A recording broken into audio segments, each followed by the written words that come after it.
నీ అన్న నీకు సహకారిగా ఉంటాడు, నువ్వు వెళ్ళి పని చేయి అన్నాడు. కార్యక్రమాలు జరుగుతూ ఉన్నాయి. ఒకానొక సందర్భంలో వీళ్ళకి ఈర్ష కలిగింది. ఎవరి మీద?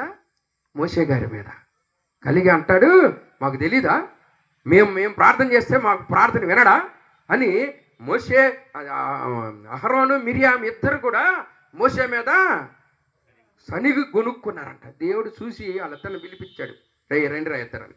మోషే నట్టు నుంచోబెట్టాడు. అహరోను మిరియాముని ఇద్దరిని నుంచోబెట్టి ఏమి చేశాడు? మిరియాము ముఖం మీద అహరోను చేత ఉమ్మి వేయించాడు. అంతే. ఆమె ముఖం ఎలాగైంది?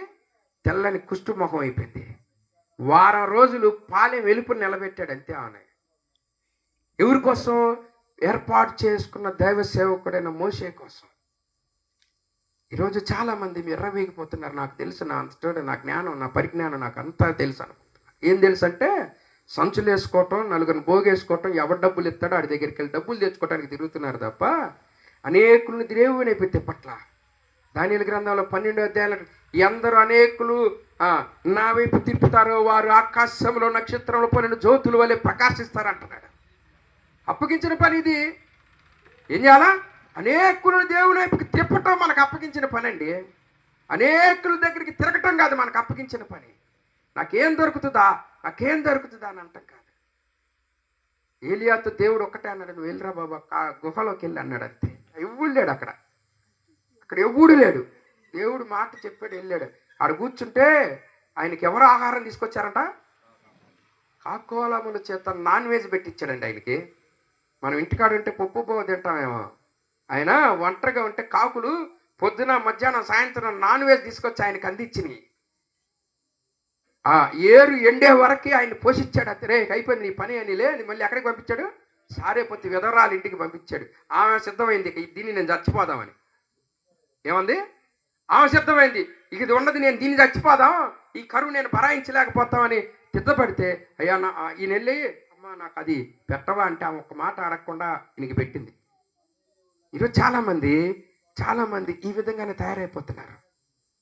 జ్ఞాపకం చేసుకోండి, దేవుడు పోషించే దేవుడు, బలపరిచే దేవుడు, దీవించే దేవుడు. ఆయన మనం ఏ స్థితిలో ఉన్నా, ఎలాంటి స్థితిలో ఉన్నా మనల్ని విడువక మన ఎడల కృప చూపుతూ నడిపించే దేవుడు ఆయన. ఆయన ఆశ్రయించిన బిడ్డలు ఎన్నడూ సిగ్గులు పడరండి.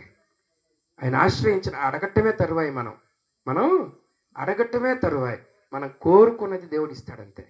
కోరుకున్నది. నేను ఉద్యోగంలో చేరిన తర్వాత, 2వ ఉద్యోగంలో చేరిన తర్వాత నాకంతా మెయింటెనెన్స్ మేనేజ్మెంటే. కానీ నాకు ముందుకు వెళ్ళే స్టెప్పులు నాకు తెలియట్లా, భయం వేస్తుంది. ఎట్లా దీన్ని నేను సాల్వ్ చేసుకోవాలనుకుంటే, నేను అక్కడికి వెళ్ళకముందే, నేను ఆ ప్రాంతానికి వెళ్ళకముందే నాకు ఏది కావాలో అక్కడ సిద్ధంగా ఉంటుంది. నేను ఎక్కడికి వెళ్ళకముందే, నేను వెళ్ళిన తర్వాత చూస్తే నేను ఏది అనుకుంటున్నా అది నాకు దేవుడు అక్కడ నిలబెడుతున్నాడు. అంతే. ఇదంతా ఎందుకు చెప్తున్నానంటే, దేవునితో నడిస్తే, దేవునిని ఆశ్రయిస్తే, దేవునితో ఉంటే మనకి ఏది కొద్దు ఉండదండి. మనకు కలిగిన భయములన్నింటిలో నుంచి ఆయన మనల్ని తప్పిస్తాడట. ఎలాగంట? అందుకే కీర్తనలు 34వ కీర్తన 4వ చరణంలో ఒక మాట ఉంటుంది, చదవండి, ముగించేస్తాను నేను. 34వ కీర్తన 4వ చరణం. నేను యెహోవా యొద్ద విచారణ చేయగా ఆయన నాకు ఉత్తరమిచ్చును. ఆయన నాకు కలిగిన భయములన్నిటిలో నుంచి తప్పించును. ఎలాగంటండి? ఎక్కడ మనం విచారణ చేయాలా? ఎక్కడ విచారణ చేయాలా? దేవుని దగ్గర విచారణ చేయాలి. స్నేహితుడి దగ్గర, అధికారి దగ్గర, రాజుల దగ్గర మనము విచారణ చేయాల్సిన అవసరం లేదు. మనం చేయవలసింది ఏంటి? దేవుని దగ్గరే. దేవుని దగ్గర విచారణ చేస్తే పరిస్థితి ఎలాగుంటుందా? నెబుకద్నెజరు అని రాజుని పిలిచే ధైర్యం వస్తుంది. నెబుకద్నెజరు నీకు సమాధానం చెప్పాల్సిన అవసరత నాకు లేదు, నా దేవుడు రక్షించడానికి సమర్థుడు అంటున్నాడు. రక్షించకపోయినా పర్వాలేదురా బాబు, నీ ఆజ్ఞలకు కానీ నువ్వు పెట్టే విగ్రహాలు నేను మొక్కనన్నాడు. రాజు కంట 7 కోపం వచ్చిందంట. ఒక్క కోపం కూడా కాదు, ఎంత 7 కోపం. అంటే ఇది ఏందిరా నన్ను ఇట్టగంటాడా అని అగ్ని మండుతున్న దాన్ని 7 చేశాడంట. ఇలా ముగ్గురిని తీసుకొని ఎత్తి దాంట్లో వేస్తే వేసిన వాళ్ళు అప్పుడే పడి చచ్చిపోయారంట. అక్కడే పడి చచ్చిపోయారంట వీళ్ళని వేసిన వాళ్ళు. వీళ్ళు మాత్రం శుభ్రంగా ముగ్గురు వేస్తే 4 తిరుగుతున్నారంట లోపల. వీళ్ళ ఎంట్రీకి కూడా కాల. ఏంటంట? వీళ్ళ ఎంట్రీకి కూడా కాల. అది దేవుడితో నహవాసం చేస్తే దేవుడు అనుగ్రహించే అభయం. అందుకే ఏబు అనేక రకమైన పరీక్షలు ఎందుకు అనుమతించాడు దేవుడు తెలుసా? మనల్ని సాక్షిగా నిలబెట్టుకోవటానికి. ఏబుని అంత ఉపద్రవమైన పరీక్షలో నిలబెట్టడానికి కారణం ఏంటో తెలుసా? మనల్ని బలపరచడం కోసమే.